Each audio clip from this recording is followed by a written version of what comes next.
After 17 years of marriage, my wife texted from her yoga retreat. "I'm with someone who truly understands me. I moved our savings into my account." I calmly replied, "That's perfect. Your inner peace deserves to be funded." But when she tried to withdraw the money, the account was empty, and she was the one left breathless. If you're enjoying this already, smash like, subscribe, and most importantly, give this video a hype. And I want to know, where are you watching from? Drop your city or country down in the comments. I love seeing how far these stories travel. 17 years. That's how long Elena and I had been married when she decided that enlightenment came with a man bun and Sanskrit tattoos. I still remember our wedding day. Elena in her grandmother's vintage dress, promising to love, honor, and cherish through better or worse. We'd built something real together. A colonial house in the suburbs with a white picket fence that Elena had insisted on painting herself. 2 cars in the driveway, and a savings account that had grown from nothing to $340,000 through careful planning, shared sacrifices, and the kind of financial discipline that comes from 2 people working toward the same dream. "We're going to retire early," Elena used to say, sitting at our kitchen table with spreadsheets scattered around her laptop like battle plans for our future. "Maybe buy that little cabin in Vermont we talked about. Spend our golden years reading by the fireplace, taking long walks, maybe learning to paint together." She'd been the practical one back then. The one who insisted we max out our 401k contributions, who clipped coupons religiously, who researched every major purchase for weeks before pulling the trigger. Elena had been my partner in every sense of the word. My lover, my best friend, my financial planning co-conspirator, until she discovered yoga. It started innocently enough. "I need to do something for my physical health," she'd announced one Tuesday evening, showing me a colorful flyer for Serenity Springs Yoga Studio. "My back has been killing me from all those hours at the computer. Dr. Martinez says I need to do something about my posture before it becomes a permanent problem." Elena worked as a senior accountant for Morrison, Phillips and Associates, a mid-sized law firm downtown, spending most of her day hunched over financial records and tax documents. The yoga seemed like a reasonable solution to her chronic back pain and the stress that came with managing other people's money for 10 hours a day. "That sounds great, honey," I'd said, not looking up from the quarterly reports I was reviewing for my own consulting business. "Whatever makes you feel better. Maybe it'll help with those headaches you've been getting too." The first few months were exactly what you'd expect.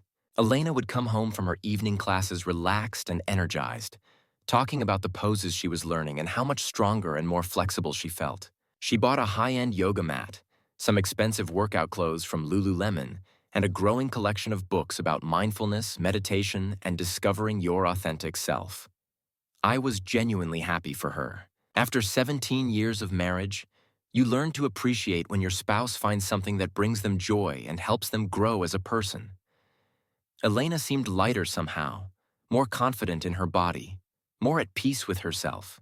But somewhere around month 6, things started to change in ways I didn't immediately recognize. "I'm thinking about doing a weekend retreat," Elena announced over dinner one night, twirling her fork in her pad thai with unusual enthusiasm. "The new instructor, Kai, says I'm ready for a deeper practice. He thinks I have real potential for advanced poses." "Kai?" I looked up from my own plate, setting down my chopsticks. "I thought your instructor was named Susan." She was. But Kai just started teaching the advanced classes last month. "He's amazing, Robert. He really understands the spiritual side of yoga in a way that Susan never did. Susan was all about the physical poses, but Kai teaches about the connection between mind, body, and spirit." There was something in her voice when she said his name, a breathiness that I'd never heard when she talked about Susan or any of her other hobbies over the years. "How long is this retreat?" "Just 3 days and 2 nights. It's at this beautiful center upstate, completely focused on inner growth and connecting with your authentic self. They have meditation gardens, organic meals, and workshops on releasing limiting beliefs." "Your authentic self?" I couldn't keep the slight skepticism out of my voice. "Elena, you've been practicing yoga for 6 months. Isn't authentic self something that takes a little longer to discover?" Her expression hardened in a way I'd never seen before. "This is important to me, Robert. I'm finally finding something that feeds my soul, something that makes me feel alive and connected to something bigger than myself, and all you can do is make sarcastic jokes about it. I'm not making jokes. I'm just trying to understand why you need to go away for a weekend to do yoga when you've got classes 5 minutes from our house. You wouldn't understand. You've never been interested in anything deeper than profit margins and tax deductions. When was the last time you did anything that wasn't about making money or planning for some distant future that might never come? That stung more than I let on, mostly because there was a grain of truth to it. I'd built my life around practical concerns, building wealth, maintaining our home, planning for the future we'd agreed we both wanted. But I'd never thought of that as shallow until Elena started implying that it was. The weekend retreat became a monthly occurrence, then twice a month. Elena would disappear for long weekends, coming back glowing with what she called spiritual energy, and talking about breakthrough moments and deep connections with other seekers. Then she started talking about week-long intensives and something called teacher training certification. I want to share this gift with other people, she explained one evening as she packed her duffel bag for another retreat, carefully folding yoga clothes that cost more than most people's monthly car payments. Kai thinks I have real potential as an instructor. He says I have a natural ability to hold sacred space for others. What about your job? Your career? You've worked 10 years to get where you are at the firm. Elena paused in her packing, holding a pair of meditation cushions that had apparently become essential to her spiritual practice. What about it? I sit in a sterile cubicle processing other people's financial mistakes all day. Is that really how I want to spend the rest of my life? Is that really contributing anything meaningful to the world? It's how we've been building our future together. The retirement fund, the house payments, the savings account. All of that comes from both of us working jobs that might not be spiritually fulfilling but pay the bills. Money isn't everything, Robert. She zipped up her bag with more force than necessary. Some things are more valuable than a bank balance. Some things feed your soul in ways that financial security never could. Like what? Like peace. Like purpose. Like being truly seen and understood by someone who gets the real you, not just the version of you that's convenient for them. The way she said, someone, made my stomach tighten with a suspicion I didn't want to acknowledge. Over the next few months, Elena became a stranger living in my house. She stopped talking to me about her day, stopped asking about mine. She'd come home from work, change immediately into her yoga clothes, and disappear to either a class or a retreat. Our dinner conversations became exercises in polite distance, like two acquaintances sharing a table at a restaurant. How was your day? I'd ask, genuinely trying to connect. Fine. Yours? Good. I signed 2 new clients, actually. The Henderson Group wants me to do a full financial audit, and that's nice. And that would be it. 2 people who'd once planned to grow old together, who'd shared dreams and fears and inside jokes, reduced to the conversational equivalent of polite roommates. I started noticing other changes that set off alarm bells I tried to ignore. Elena's phone was always face down now, and she'd take it with her to the bathroom, something she'd never done in 17 years of marriage. She'd developed strong new opinions about everything from diet to spirituality to the toxic masculinity of traditional marriage structures, opinions that seemed to come directly from whatever spiritual guru was trending on her social media feeds. Kai says that possessiveness is just fear dressed up as love, she announced one evening when I'd asked why she'd been coming home later and later from her yoga classes. Possessiveness? Elena, I asked where you were because dinner was getting cold and I was worried something had happened to you. Same energy, Robert. Same controlling impulse. You're trying to manage my time and my choices because it makes you feel more secure. I'd stared at her across our kitchen table. The same table where we'd planned our wedding, discussed buying our house, celebrated promotions, and commiserated over setbacks, and realized I was looking at a woman I no longer recognized. The final confirmation came when I was doing laundry and found a receipt in Elena's jeans pocket. It was for a romantic dinner at Le Bernardin, one of the most expensive restaurants in the city, on a night when Elena had told me she was at a silent meditation retreat and wouldn't be able to call or text. The receipt was for 2 people. The total was $340. And it was dated 3 days before Elena had supposedly taken a vow of silence for inner peace. I sat on our bed, holding that receipt, and finally admitted to myself what I'd been trying to ignore for months. My wife was having an affair with her yoga instructor. But instead of the rage or heartbreak I expected to feel, I experienced something unexpected: clarity. For the first time in months, I knew exactly what I needed to do, and the breaking point. The text. The message came on a Thursday afternoon while I was in my home office reviewing contracts for a new client. Elena had left that morning for what she called a week-long intensive spiritual retreat, focused on releasing attachments and embracing authentic love. I'd watched her pack from the bedroom doorway, noting how carefully she'd selected her outfits for a retreat that was supposedly about rejecting material concerns and focusing on inner growth. "You're bringing a lot of clothes for someone seeking spiritual minimalism," I'd observed, leaning against the doorframe with my coffee mug. Elena had looked up from her expensive suitcase, annoyed. "What's that supposed to mean?" "Nothing. Just an observation." "Your observations lately have been pretty passive-aggressive, Robert. Maybe you should consider your own spiritual practice instead of criticizing mine." "You're right," I'd said calmly. "I should focus on my own path instead of questioning yours." She'd softened slightly at my agreement. "This retreat is really important to me. I feel like I'm on the verge of a major breakthrough in my personal growth. Kai thinks I'm ready to move to the next level of practice." "I'm sure you are." Elena had kissed me goodbye. A brief, dutiful peck on the cheek that felt more like a business handshake than anything romantic. "I'll call you when I get there safely." She never called. Instead, at 2:47 p.m., my phone buzzed with a text message that would change everything. "Robert, I need to be honest with you about something I've been struggling with for months. I'm with someone who truly understands me in ways I never thought possible. His name is Kai, and we've found something real together. Something I never knew I was missing. I've transferred our savings into my personal account because I deserve to start fresh with someone who sees my worth and supports my authentic self. This isn't about hurting you. It's about me finally choosing happiness over security. I hope someday you'll understand and even be grateful that I had the courage to follow my heart. Elena." I read the message 3 times, sitting in my ergonomic office chair, surrounded by the financial documents and business plans that Elena had just dismissed as meaningless compared to her spiritual awakening. Then I read it a 4th time, and I started to smile. My phone buzzed with a second message. "I know this is a shock, and I know you're probably angry right now, but I need you to respect my decision and not try to contact me or make this harder than it has to be. I'm not coming back to the house. I'll send someone to pick up my things when you're not there. Kai and I are starting our new life together, and I need you to let me go. Please don't try to track me down or cause drama. I just want to move forward peacefully." I set down my phone and opened my laptop.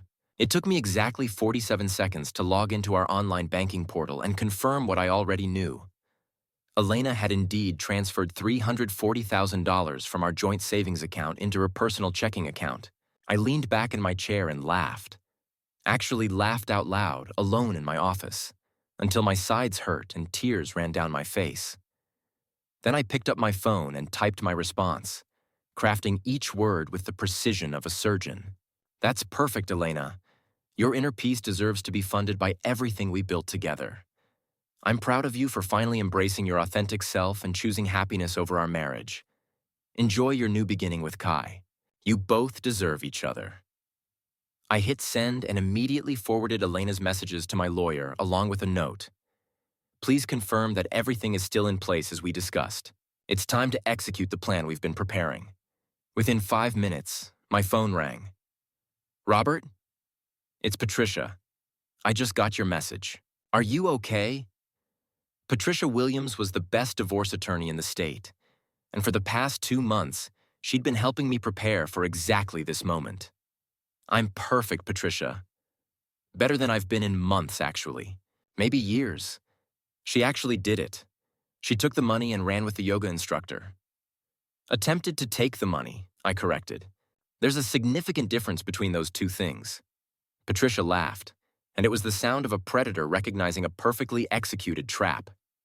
"You magnificent bastard. How does it feel to be 3 steps ahead of someone who thought she was playing chess while you were playing 4D chess? It feels like 17 years of marriage just became the best investment I ever made." The preparation. His counter-move. The truth was, I'd seen this coming for months, maybe longer than I wanted to admit to myself. It wasn't just the late nights or the mysterious expenses or even finding that receipt from Le Bernardin. It was the way Elena had started looking at me, like I was an obstacle to her happiness rather than a partner in building it together. It was the way she'd begun treating our shared life like a prison she was desperate to escape. The final straw had come 6 weeks earlier, when I discovered a series of Venmo transactions on Elena's phone while she was showering after one of her evening classes.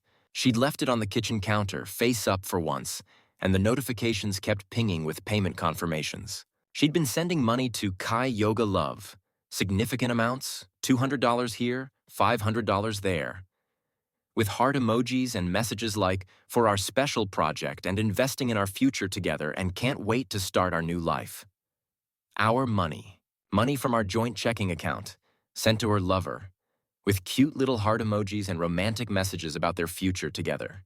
That night, while Elena slept peacefully beside me, probably dreaming about her enlightened yoga instructor, I'd stared at the ceiling and realized that my marriage was already over.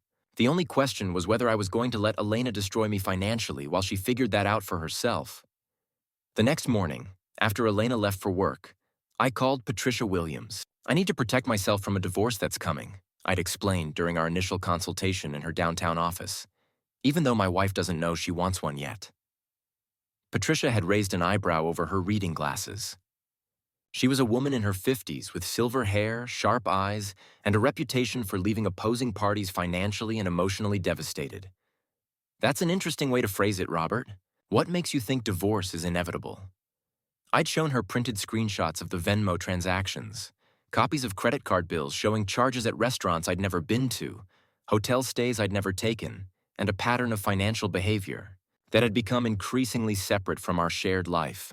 She's having an affair with her yoga instructor, and she's funding it with our joint assets.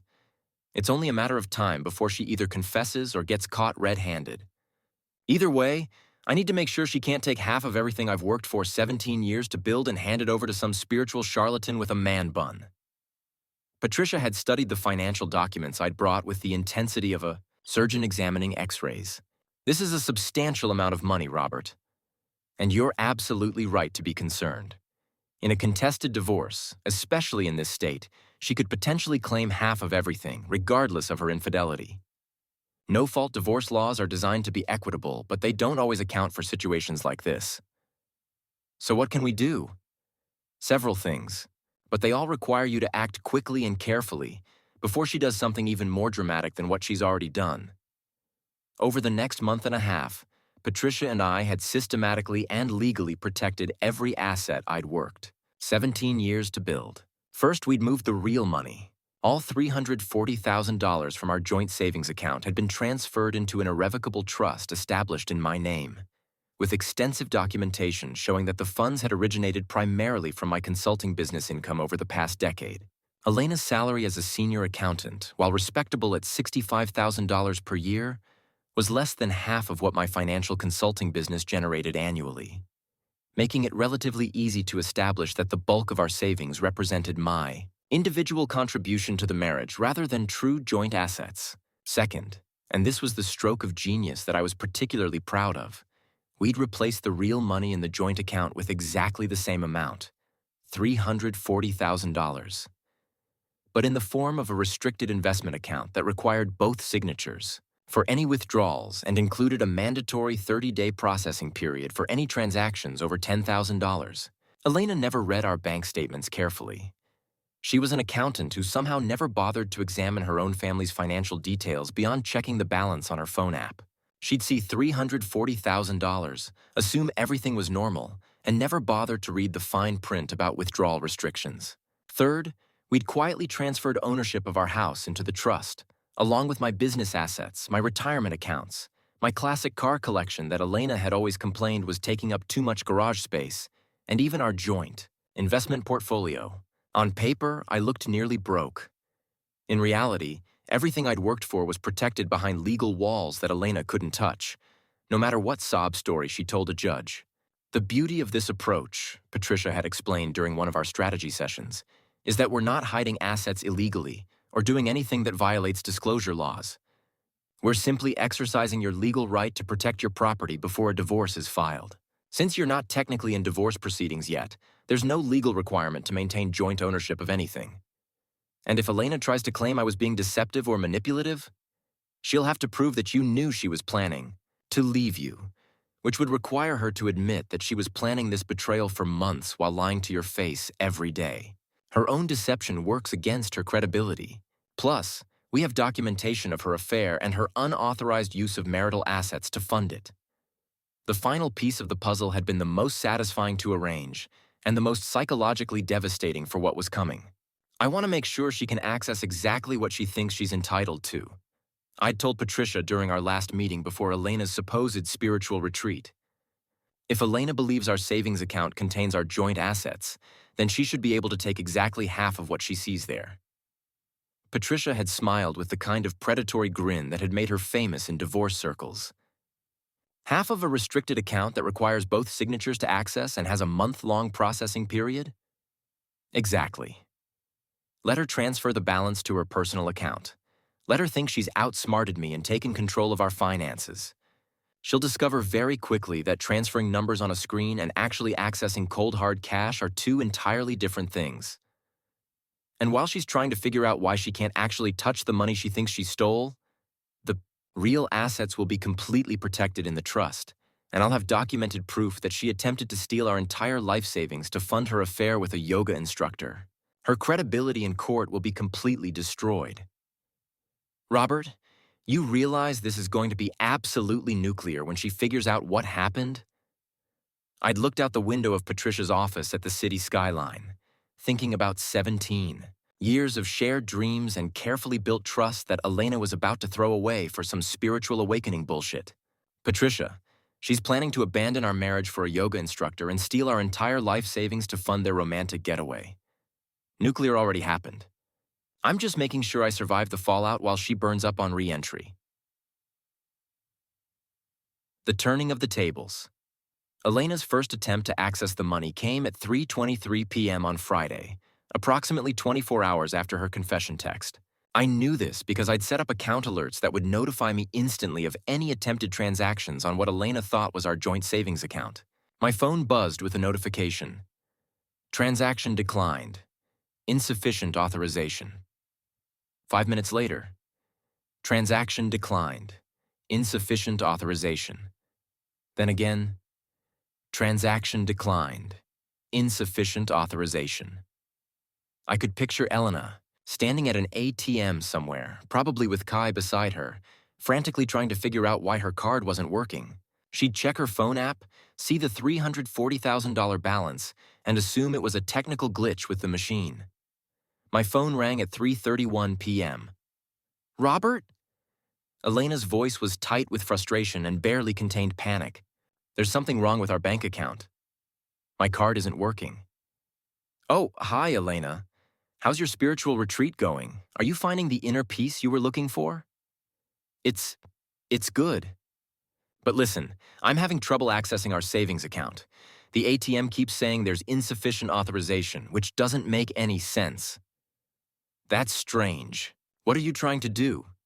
There was a pause, and I could practically hear her brain scrambling for a plausible explanation. I'm trying to withdraw some money for retreat expenses. They have additional workshops available that require payment. How much money are we talking about? Another pause, longer this time. That's not really the point, Robert. The point is that my card should work on our joint account. Elena, yesterday you texted me saying you'd transferred our savings into your personal account to start fresh with Kai. Which account are you trying to access now? I could practically hear her scrambling on the other end of the line, probably with Kai whispering advice in the background.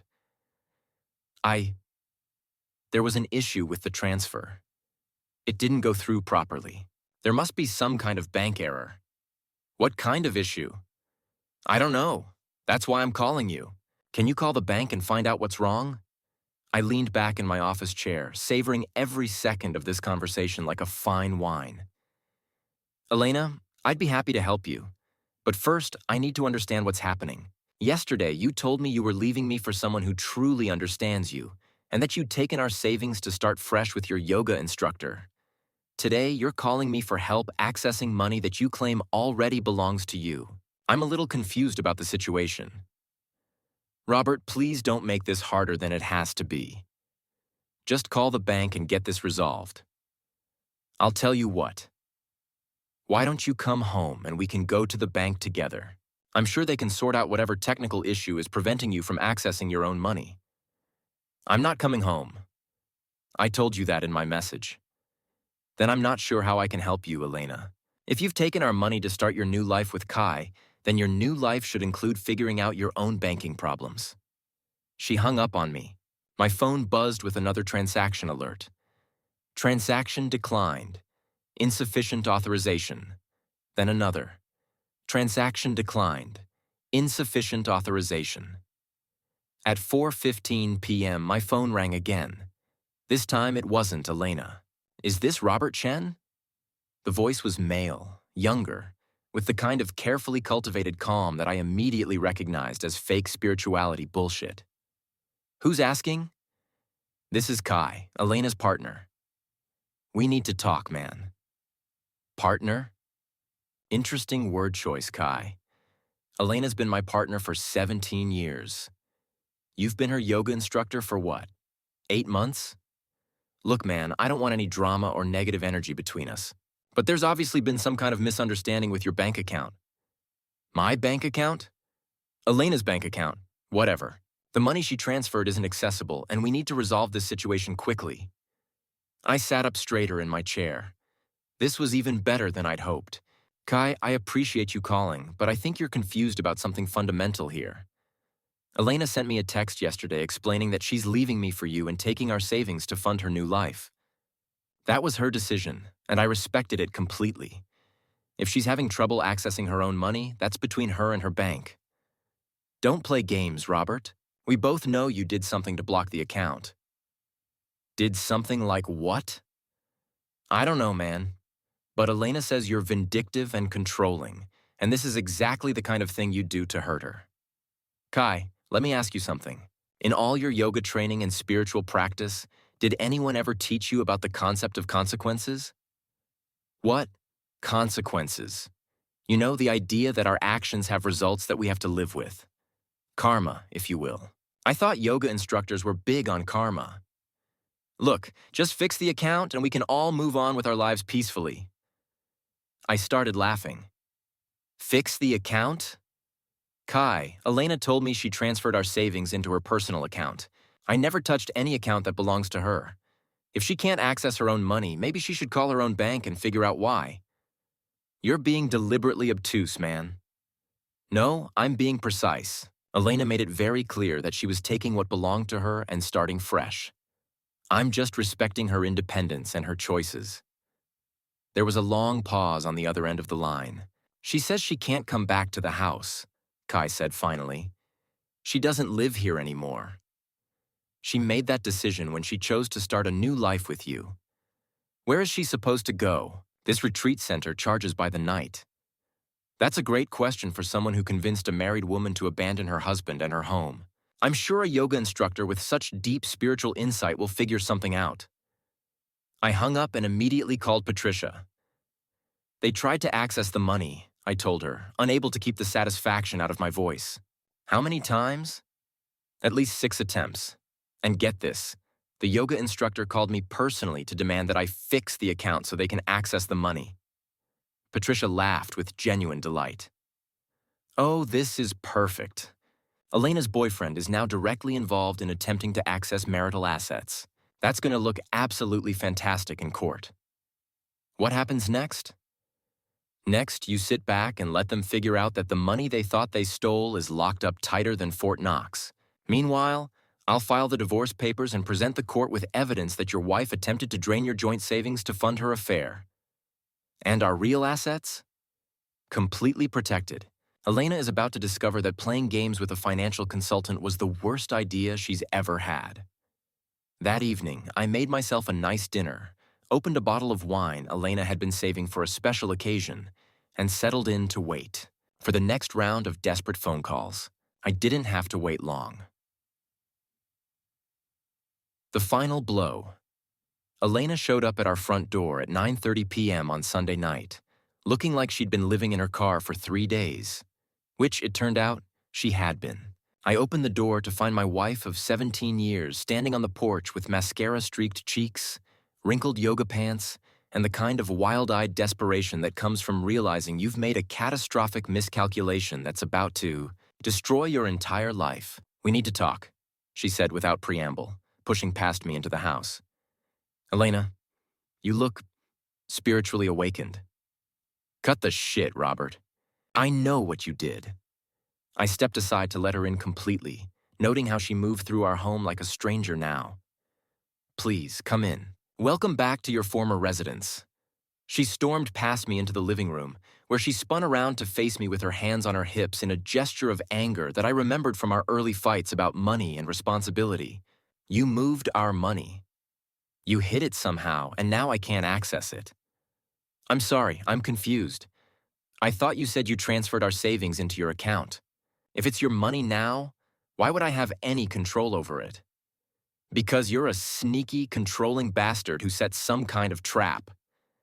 I sat down on our sofa, my sofa now, technically, and studied the woman who'd once promised to love me through, better or worse.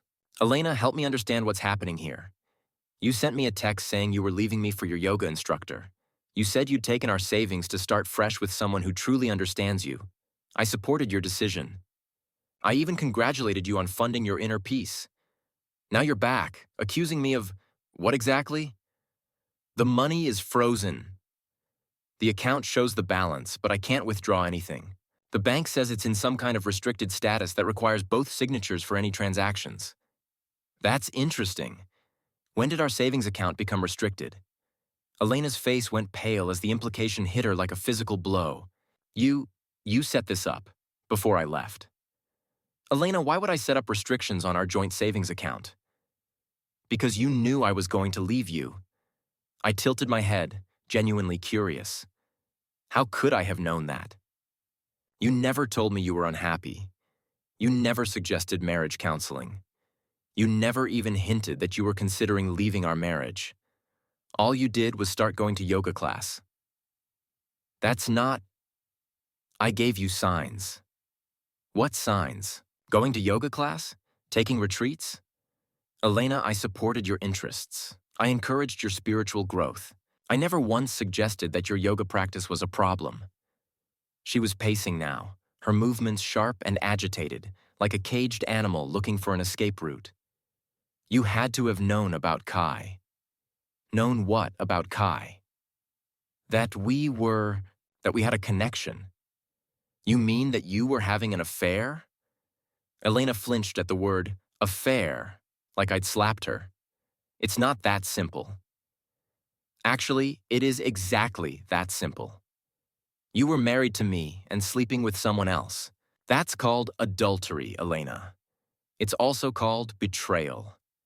You don't understand what it's like to feel truly seen by someone." I laughed, and it wasn't a pleasant sound. "Elena, I saw you. I saw you for 17 years. I saw you when you graduated college, when you got your first job, when your mother died, when you were promoted to senior accountant, when you wanted to redecorate the bedroom, when you decided you wanted to learn yoga. I saw every version of you and loved all of them."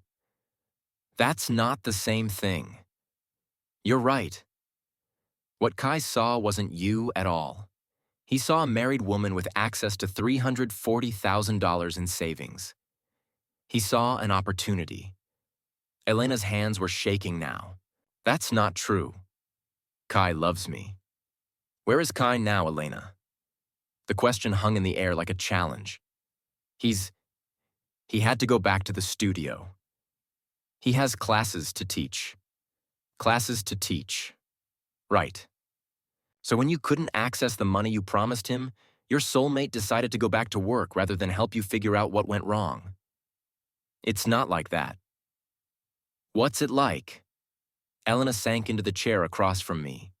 The chair where she used to sit while we planned our retirement, our vacations, our future together. "Where am I supposed to go, Robert?" I can't afford a hotel indefinitely, and the money in the account is frozen. I pulled a folded document from my shirt pocket and set it on the coffee table between us.